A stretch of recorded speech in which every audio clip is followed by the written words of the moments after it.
Hallo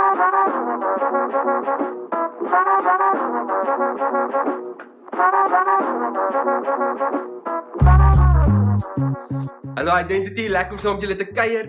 Ek hoop dat jy 'n ongelooflike week gehad het. En ek hoop dat hierdie week waar jy eksamens geskryf het of waarmee jy ook al besig was, dat jy iets van die Here se voorsiening kon beleef het. Een van die epiese verhale wat ons in die Bybel het, is Dawid en Goliat.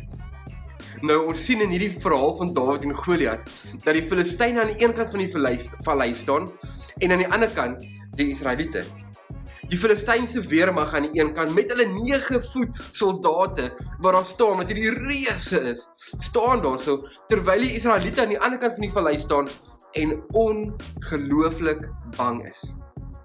En miskien kyk jy na die omstandighede om ons tans, miskien is eksamens vir jou groot, miskien is iets wat jy net beleef, is besig om soos 'n reus voor jou te staan.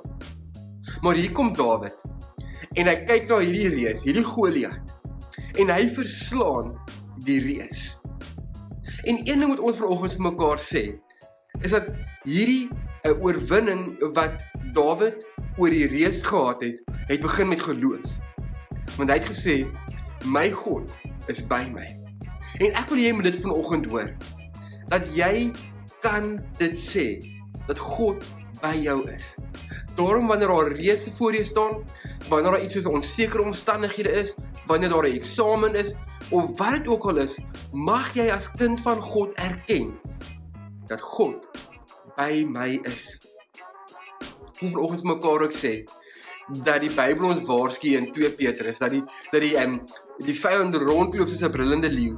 En daar is plekke wat tans kom vrede steel by jou. Daar is omstandighede wat vrede kom steel by jou. Maar ek wil jy moet in geloof die oorwinning kom uitspreek oor jou eie lewe vandag. Weet dat die oorwinning in Jesus lê. Dat jy hoef bang te wees vir reuse nie. Dat jy hoef bang te wees vir omstandighede nie.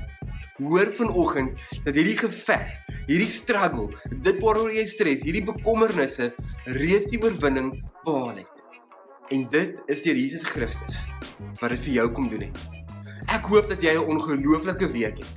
Ek hoop dat jy van krag tot krag sal gaan, en sal beleef hoe die Heilige Gees jou versterk. Want die oorwinning is reeds behaal. Vrede vir jou, en ons sien mekaar binnekort.